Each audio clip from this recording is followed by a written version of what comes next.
Okay, good morning. Welcome. Thank you for joining us for our March coffee talk. We are excited to have joining us Starling, and I'll introduce Fanny here in just a quick second. I did put in these slides into the chat. I will let you know that those slides are actually kind of the main slide deck. So you will see Fanny's content and her slide deck in linked into slide 2. So you will be able to access her content as well, and that's in a PDF format. So that is there as well, but just didn't want you to be confused if you didn't see her slides on the screen as she starts sharing. This, of course, as always, will be recorded and we'll make it available on demand later on. So in case you have to jump off early, then you can go back and access it later. So again, welcome Fanny, Fanny Laveau. She is with Starling and she will be maybe sharing a little bit more about herself, but she works closely with us at CIASC, and we are really thrilled for that. Happy to have that partnership with her. But today she is going to be talking a little bit about unpacking burnout and building mental resilience. And you can see here, this is where her slides are linked. So you can just click on this link to take you to that content. So with that, Fanny, I'm going to hand it over to you and you can get us started. Fantastic. Thank you, Amanda. And Thank you. For giving me the opportunity to talk about Starling Minds today. So hello, everyone. I hope you can see my screen now. My name is Fanny, and I'm your customer representative here at Starling Minds. So very happy to join your coffee talk today to talk about burnout, which is not an easy topic to talk about, but we'll make it as seamless as possible. And I'll show you ways that Starling Minds can help build mental resilience to combat burnout. So for today's presentation, we'll talk about the company a little bit, what it is, what it does. Maybe some of you have registered already because it's a platform that's available to you, as you might know already. We'll unpack burnout, see what it is, what it isn't, because it's a term that is a bit loosely used, I would say, these days, but it's important to understand what it means. And then we'll go into how to build mental resilience with Starling Minds. If we have time, I'll show you my Starling Minds account and I'll give you a bit of a tour of the platform as well. I will make sure to leave room for questions as well. You can add them to the chat and then Amanda and I will look at them at the end of the call, at the end of the presentation. So Starling Minds at a glance, the company was founded in 2013 by Andrew Nicky, who is a clinical psychologist for educators. The program is based on CBT, which stands for Cognitive Behavioral Therapy. It's quite a mouthful, so for the rest of the presentation, we'll probably just say CBT. And it's known to be the gold standard when it comes to treating stress, anxiety, burnout, and depression, conditions that are very prevalent in the education sector, as you might know. So I would say the education sector has really been part of the company's DNA for quite some time now, and we're now available to about 5 million people across North America. So that would be Canada and the US. Now, what is cognitive behavioral therapy? It's a theory that suggests that basically our thoughts or emotions, body sensations, and behaviors are all interconnected. So in other words, the way we think would affect ultimately the way we feel and the way we behave. What the platform is gonna help you do is identify some of your biased thinking, your core beliefs. So ultimately you can make change in terms of behavior that are long lasting. And I would say that cognitive behavioral therapy is very much of a doing therapy. It's based on exercises, techniques. It's quite pragmatic to promote change. It also focuses on current problems and how to solve them. And again, it's the gold standard when it comes to treating anxiety, burnout, depression, as well as stress. There is a quick illustration to the right that I think is very good at summarizing what I just mentioned. Imagine someone queuing for a ride on a roller coaster. If they start having thoughts like, oh my God, I can't do this, I'm going to fall out, the machine's going to break, something wrong is going to happen. Then they might start feeling afraid, or maybe they're stomach is going to start churning. So it has an impact on their emotions and their body sensations. And as a consequence, their behavior, their reaction could be that they leave the queue. So this is a quick example of how an initial thought, I cannot do this, would ultimately impact someone's behavior. And this is how CBT can help you in terms of building resilience and ultimately change your behavior in a long-lasting way. So here's one way to illustrate the positive impact of CBT techniques. With the practice of CBT strategies, over time, the hope is that we can react differently to triggers, whether they're internal triggers or external triggers. It could be that someone, made a comment at work that wasn't very nice, or maybe it's raining and you don't like it when it rains. In any case, in the face of facing these triggers, the CBT strategies are going to help you build resilience to better bounce back. That's the idea, to hopefully never go into the burnout zone. So that's what the program is designed to help you with. So how does Starting Minds work? Our mission as a company is really to eliminate as many barriers as possible when it comes to accessing mental health. So we want to be able to support as many people as we can. That's why we decided to deliver immediate, unlimited, and personalized help via a digital platform. So members such as yourself can access mental health wherever they are and whenever they want. This is a slide just to give you a very, very quick preview of the platform, because we're going to keep the demo for the second half of this presentation. And I wanted to give you an idea of what Starting Minds look like, the look and feel. So just a very quick preview in case you haven't registered or haven't logged into the platform yet. Talking about registering, maybe you can tell me in the chat whether some of you have registered already, just so I get an understanding of who is new, who has maybe registered already. If you haven't, this is how you would go about it. You can scan this QR code. If you've got your phone available, you can simply scan this QR code that you see on your screen, and it's going to take you to a registration page where you can enter an access code. So that piece is important. The access code for you is going to be CASC member, or if you want to make it available to, maybe your auntie, your grandma, or your kids, if they're adults yet, already, you can use the code CASC family. That's something our members don't always know, that it's available for everyone. So there's no limit when it comes to who you can invite. So feel free to share the access codes with your family. I see that some people have already registered, so that's good to see. Okay, so let's talk about burnout. Burnout, and this is an official definition by the World Health Organization. It's a syndrome conceptualized as resulting from chronic workplace stress that has not been successfully managed. So a takeaway from this official definition is really that burnout starts in the workplace. Some of the characteristics of burnout would include feelings of energy depletion, increased mental distance from one's job, as well as reduced professional efficacy. So if you're listening to this presentation and you're thinking, yes, that definitely sounds like me, and it has sounded like me for a while, this might be your cue to look into it further. Now, how common is burnout? The short answer is it's very, very common, in the sense that a survey showed that 77% of workers have already experienced burnout at their current job, with more than half of the respondents mentioning more than one occurrence when it comes to a burnout episode. The survey also shows that burnout affects all generations and all genders, so it doesn't discriminate when it comes to generations and genders.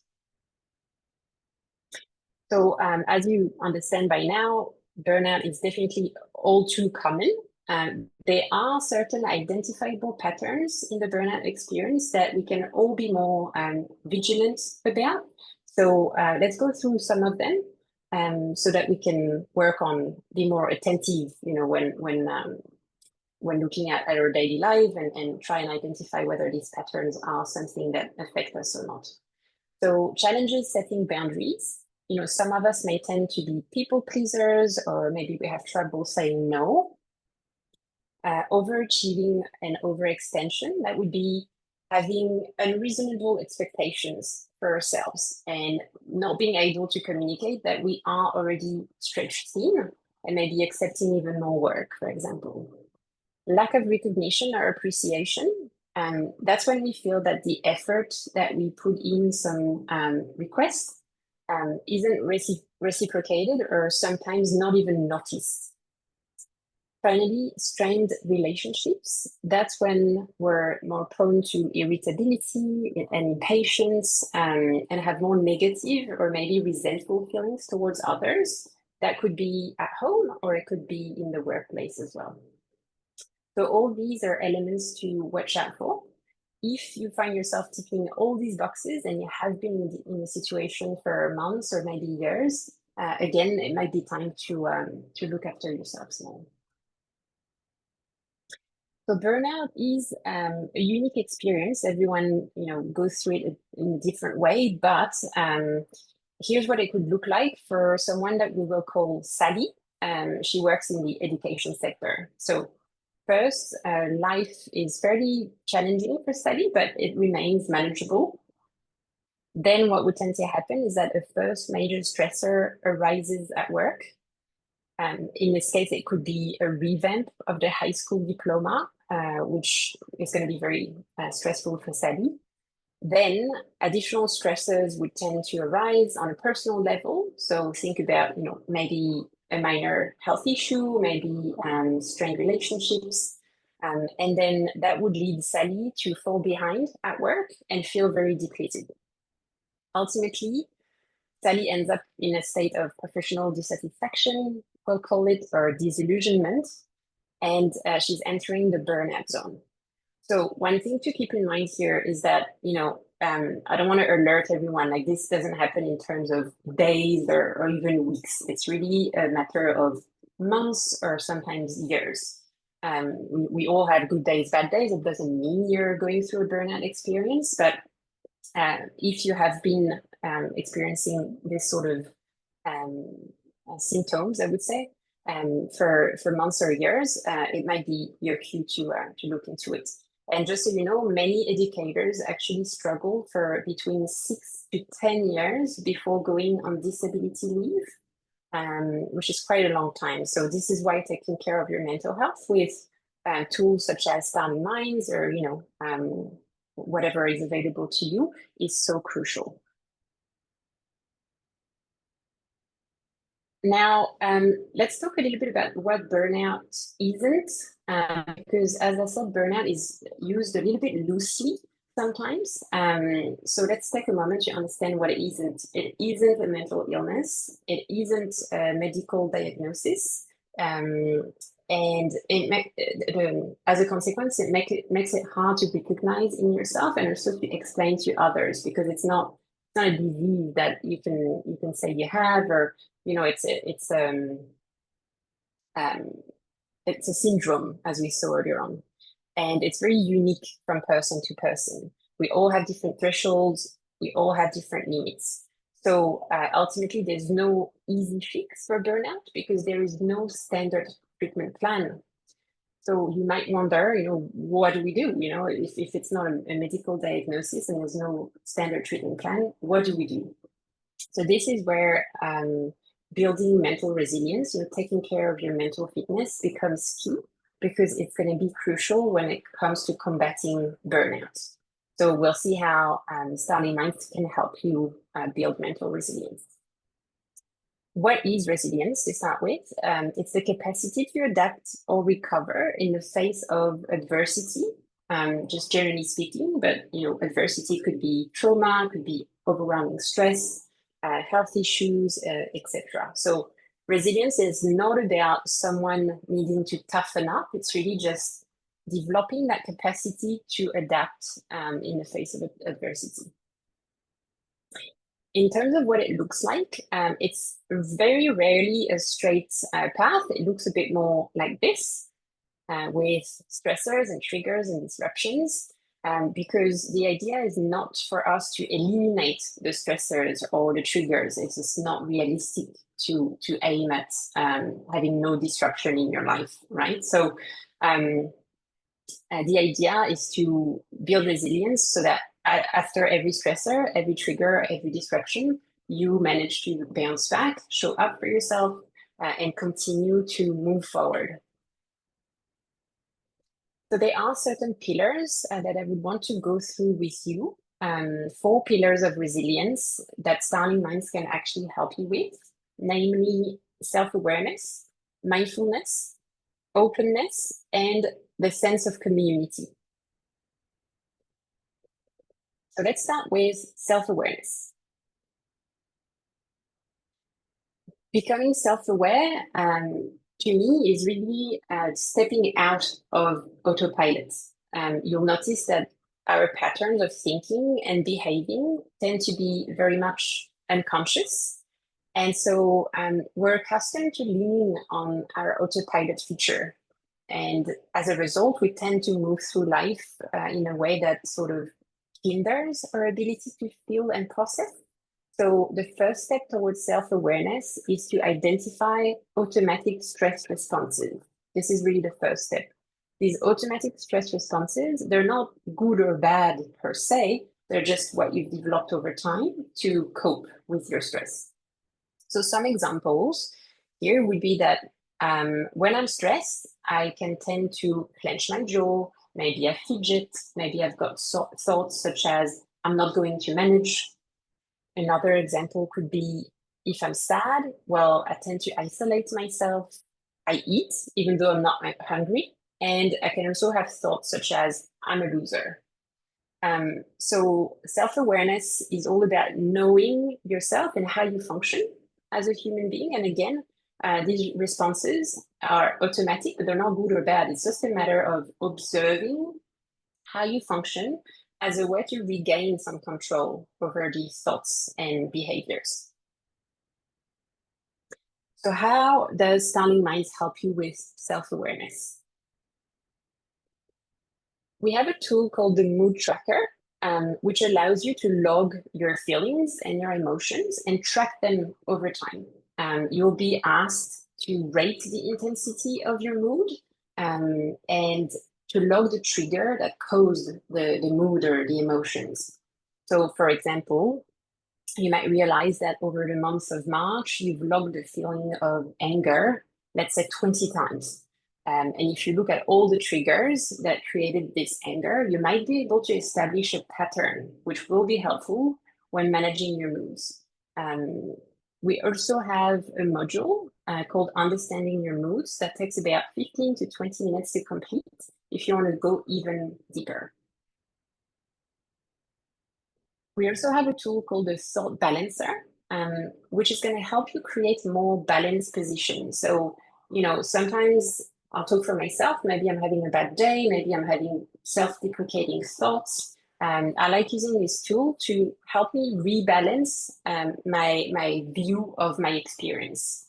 So an example is if you have the thought, I really suck at my job, which is quite an extreme view of what you're worth at work, then the platform is going to ask you to enter facts that are for this statement.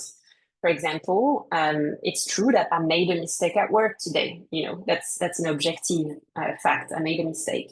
But there are facts that go against this thought, like my mistake was not major. And then also, I remember that I had a promotion last month. So there are things that, counterbalance my initial thought. And ultimately, you can come up with a more balanced position, such as today wasn't my best day at work. So we're not trying to be like overtly positive and never think negatively, but just rebalance your thoughts, because having thoughts such as I suck at my job ultimately is not serving any purpose. It's really hurting you more than anything else. So there is also a more in-depth module about thought strategy. If you want to dive deeper, again, it's about 10 to 20 minutes to complete. I highly recommend that you go through those. It's really great tools to get to know yourself better and sort of develop that muscle I was talking about when it comes to observing how you function as a human being. So this is how Standing Minds helps you develop your ability to look inwards, basically. Next, in terms of pillars of resilience, we have mindfulness. What is mindfulness? Mindfulness involves attending to the present moment and cultivating an attitude of curiosity and acceptance of one's experience non-judgmentally. So three keywords here are present moment, curiosity, and non-judgmentally. Because too often I'm sure you'll notice, we get trapped into ruminating about the past, or maybe we're anticipating the future. So mindfulness is really an invitation to soak up the present moment, about tuning in to what's happening right now, whether what's happening is pleasant or unpleasant. A good example of mindfulness exercise would be a breathing exercise. When you tune in with your breath just for a few minutes each day, then you're better equipped to respond in a thoughtful manner to something that arises rather than react impulsively to a trigger. So how does Standing Minds would help with mindfulness? We offer lots of meditations, breathing exercises, also some gentle yoga practices. So the platform would really help you integrate these practices into your daily life to ultimately foster presence and reduce your stress. And whether you're a total beginner when it comes to mindfulness, maybe you've never even heard of it, or maybe it's something that you already practice actively on a day-to-day, you'll find exercises, I would say, that work for you in the platform. Our next pillar of resilience would be openness. So what do we mean by openness? It's actually the willingness, I would say, to try new things. It's being open to trying new experiences. A key component to resilience is really to recognize where we're at currently, where we'd like to be, and to implement new and healthier habits to get there. So this requires, as you might guess, a very open mindset and a willingness to explore other ways of thinking and doing things. So you can try this as of today. After this meeting, you can do an audit for yourself and think, what is currently working for me? What isn't working so well for me these days? Where is there room for growth or improvement in my life? Once you've identified areas where it could be better, then you can start thinking about creative ways to get there, and try out new things and pick one that seems right for you. One thing to keep in mind is that we're all unique, obviously. So developing your own healthy strategy is really crucial if you want them to last. We don't want to try and apply, a strategy that our friend Bob mentioned to us. It might be working for him, but we want to develop our own because that's the only way to make it last for ourselves. So here are some examples of healthy strategy that you can implement to build resilience. And they're very simple. It doesn't have to be complex. It could be dedicating time to a new hobby. It could be taking a break from technology. It could be spending time with animals or your friends or, whoever has a positive influence on you. The point is really to try things out and discover what works for you. Not everything will work like a charm for everyone. Like, for instance, meditation might not be your thing, and that's completely fine. For whatever reason, it doesn't work for you. Maybe that's for later on in life for you. But perhaps that walking outside in the forest has a positive influence on you. So that could be your new strategy. So yeah, stay open to trying new things and observe what the impact is on you, so you can make sense so you can choose something that makes sense for you. Now, for sure, if you want to maintain new and healthy habits, you will need a plan. you'll need a realistic goal and a way to sort of track your progress. I see this as the building part, say, of building resilience. You know, when we say to build resilience, well, we're in the building phase, because implementing new habits is very much of a proactive process. It just doesn't come on its own, right? So, the way Starting Minds is going to help you implement new habits is in the building part. So let me show you how we can practice openness and how to implement new and long-lasting habits with Starting Minds.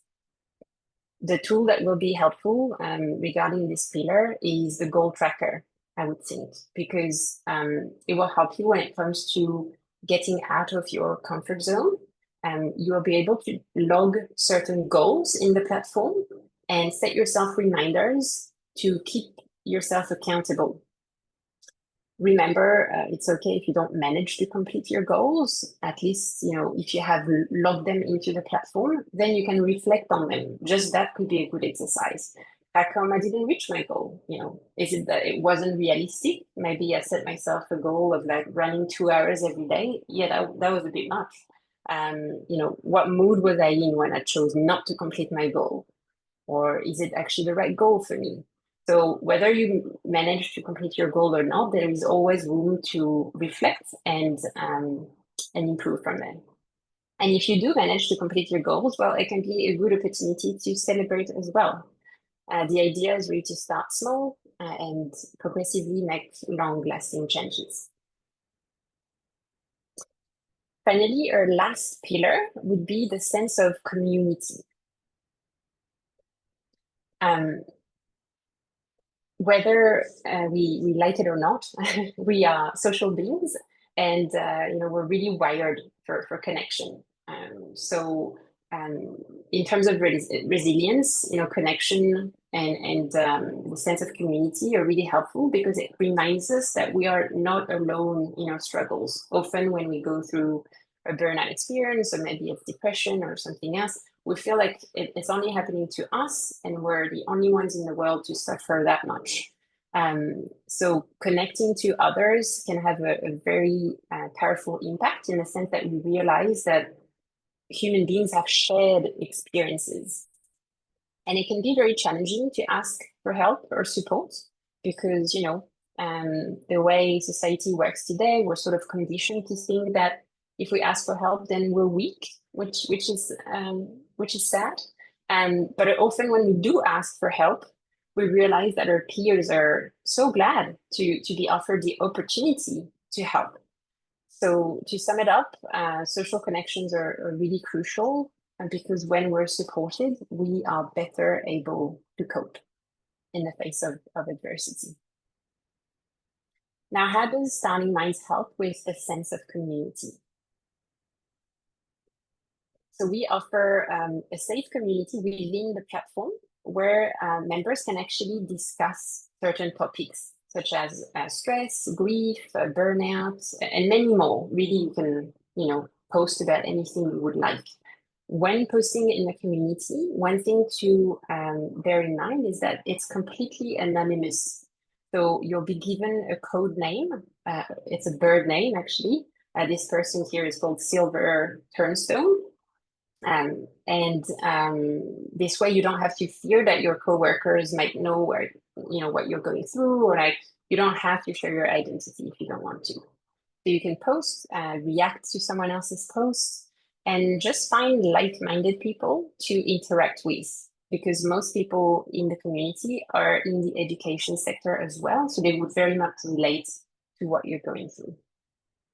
And anecdotally, I still remember when I first received a response to a post that I had made in the community. It was very, very heartwarming, and I'll never know who this person was, but I felt very supported. So I encourage you to try and do the same. It's a very lovely experience. Okay, so let's summarize what we've covered today when it comes to resilience. The DNA of resilience is really taking you from the state of surviving, which has to do, with the burnout territory, to thriving. Again, it doesn't happen overnight, but the idea is to practice self-awareness, mindfulness, openness, and to reach out to your community to progressively build as much resilience as possible. So when you are faced with, when you have to face, a trigger or maybe, health issues, whatever adversity you're going through, you're more able to bounce back. Starting Minds can help you with these 4 pillars. So if you haven't registered yet, don't forget to do so. Yeah, one thing I wanted to mention as well is that Starting Minds hosts about 4 webinars a year. So one of them on the screen here about deeper connections has taken place already, although you can find the recording in the platform. But we have 3 left for the year. And the next one is about hormones and health. So a bit more geared to a female audience, but really it could be interesting for anyone. These webinars are very, very popular amongst our customers, and they include very knowledgeable experts, and they're live as well. So it's a good opportunity for you to ask questions. Yeah, I love them, and we always get great feedback. So if you haven't registered to these webinars, you can do it from within the platform. And if you can't attend live, register nonetheless, and you'll get the recording afterwards as well. So I'll add this screen once again, just in case someone wants to register and wants to look at the code. We do have some time left, Amanda. So what I could do is pull up my Starting Minds account, because today we've talked about burnout and how Starting Minds can help with specific tools. But I want to give an idea of what the platform looks like and maybe do a 5-10 minute demo. Does that work for you? Yeah. Yeah, Awesome. and Fanny, too, we had a question in the chat when somebody went to register for an account. It asked for them to identify which district they were a part of, which I think is our 7 grant districts. But is there a way to bypass that if they're not a part of the 7 districts? I thought there should be like a way to skip that or select other. I don't know. Yeah, the field itself is mandatory, as in you have to select one option. But if you're telling me that there's no option called other, then it's something that we can add after this call, so that someone who wouldn't recognize, a district could definitely sign up.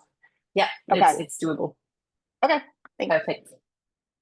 Are you able to see my Starting Minds account? Okay, awesome. Okay, so when you log into Starting Minds, you will land on the home page. So on the home page, you'll see your checkup results here. Mine is actually due tomorrow. I haven't taken a checkup in a while, but what a checkup would be is a series of questions, an assessment, asking how you're feeling in terms of stress, depression, energy, anxiety, and resilience, and it really helps you see where you stand.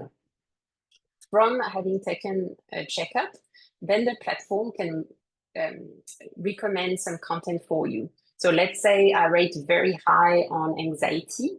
I'm going to be recommended more content that has to do with anxiety. So there's a part of the platform that's really personalized.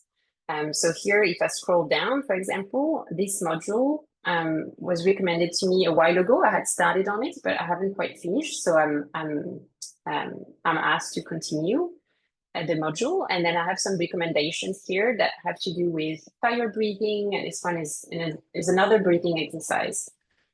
So these are based on, my past checkups basically, and how I rated in terms of these 5 elements that are mentioned at the top. So what you can do is either always use the homepage as your go-to. So based on your checkup, the platform will recommend some content, maybe every day or every couple of days, you complete the content that is recommended to you, and then the platform will keep serving you more content. That's one way to use the platform, just waiting for the platform to recommend things to you. Or you can just go about it your own way and start navigating here to the left side, whereby we have lots of training modules, exercises, webinars, etc. And you can just pick and choose whatever you feel like that day. So it's really sort of two types of behaviors, if you will, in the platform. I tend to do a bit of both. I like what the platform recommends to me, but if I want to do even more that day, then maybe I'll go to the left side and watch a couple of extra videos or use the thought balancer in the tools section, for example. So here we're in the training section. And if you don't know where to start here, because there's quite a bit of content to go through, there is one module called Getting Started. This one will cover all the basics when it comes to cognitive behavioral therapy. So that's always a good place to start exploring. The exercises are interesting in the sense that they're very short. And I know that, you know, in the education sector, everyone is time poor.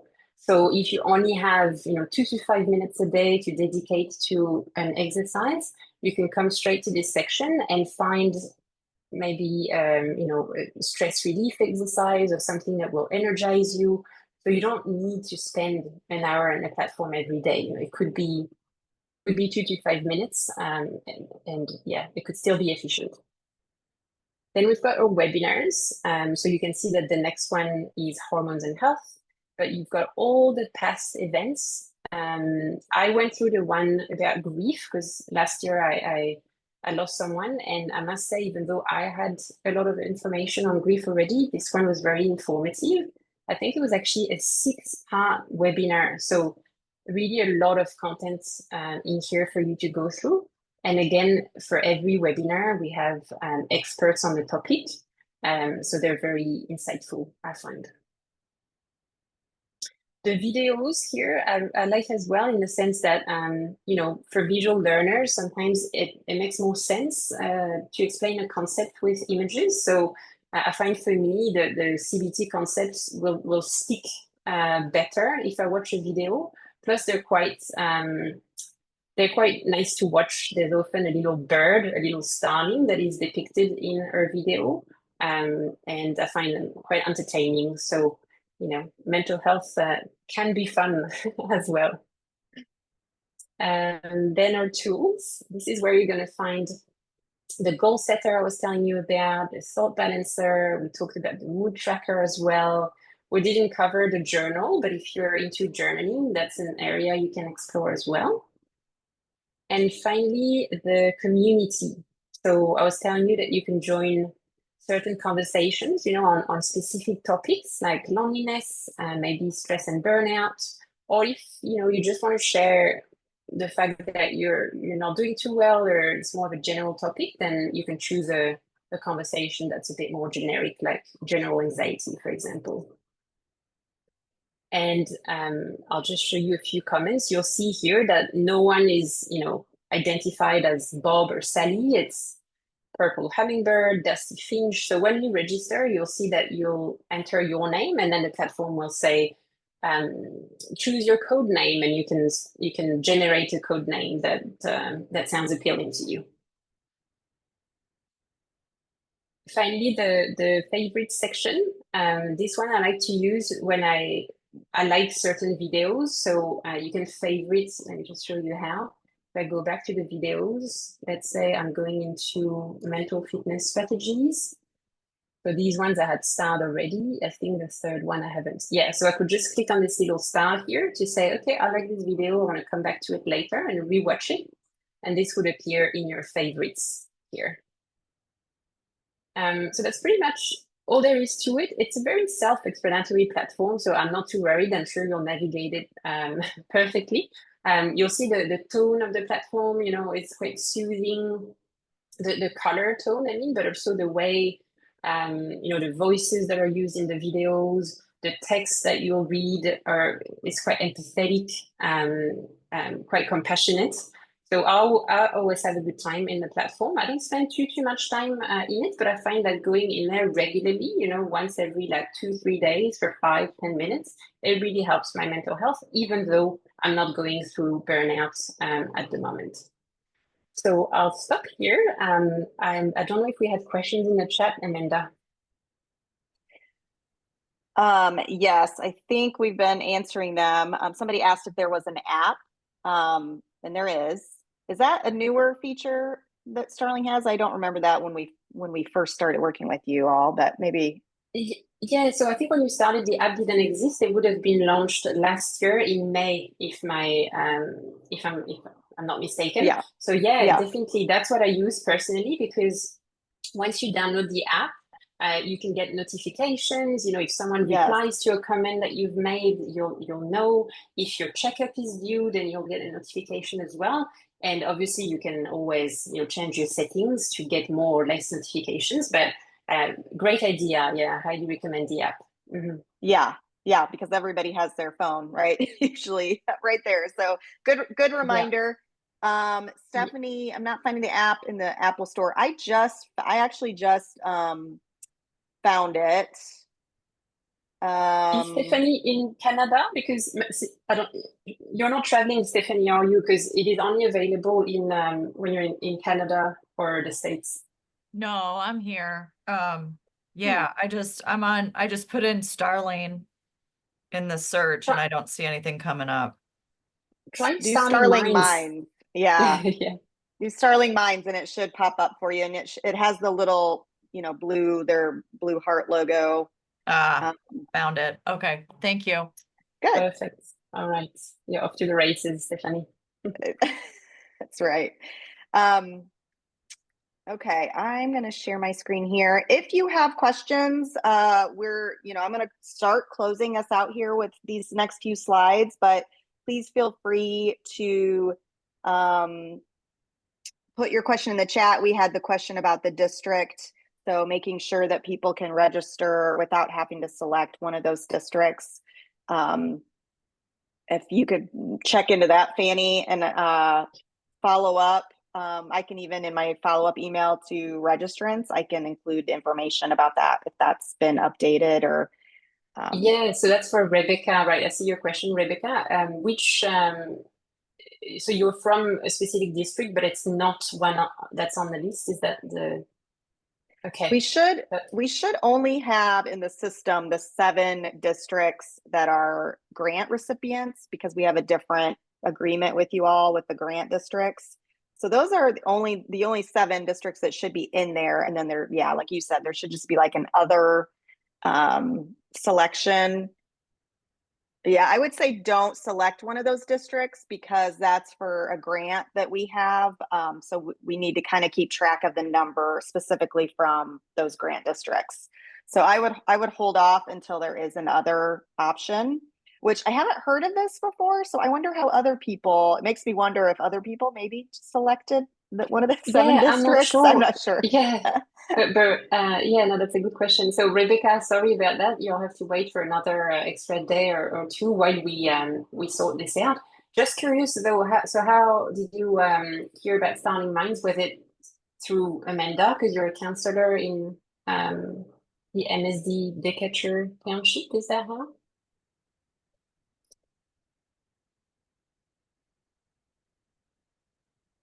Okay, you Yeah. got an email and okay, awesome. Okay, thank you for letting us know because if you're trying, then you're probably not the only one. So thank you, Rebecca, for Yeah. raising this. Yeah, so this slide, Fanny already shared this information, but I also included it in my slide deck, all the awesome webinars they have like every quarter. So be sure to check those out. And then, of course, this is again the link to sign up. I wanted to share too our last 2 coffee talks for the school year. We have in April, we're going to be talking about carrying the torch. So that's the comprehensive counseling programming. So if you've been interested in that, just hearing a little bit more about it, we will have Rebecca from the DOE will be present. Inspire Success, which they operate the platform used for carrying the torch. And then we also have a counselor joining us who recently went through the process. So join us in April for that one. May 7th, then we are going to have a legislative update. ISCA is kind of joining efforts with us for that one, and we're going to be having their legislative liaison join us to share that legislative update. Also wanted to remind you all, Counselor Connect does an annual needs assessment every spring. Responses from this survey help us build and develop our calendar for the upcoming school year. So based on the priority needs that are selected through this needs assessment, we then make sure we, offer webinars, blogs, podcast episodes, all of the things to meet those specific priority needs that are identified by you. So please take a minute to complete that. Well, it might take you 5 minutes, but please take some time to complete that. We are planning to close that this Friday. Wanted to get ahead of those spring breaks. So if you could do that, that'd be great. And then evaluation, if you want to fill out this very short evaluation form to receive a PGP point for license renewal, that will be sent automatically to your email inbox after you complete the survey.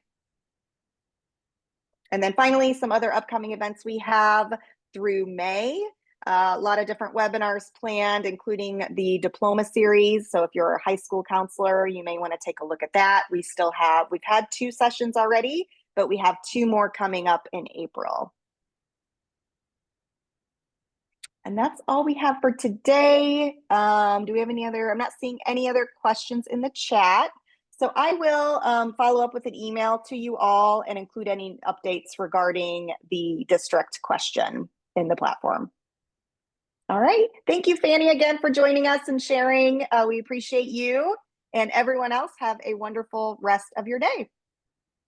Thank you for having me. Bye, everyone.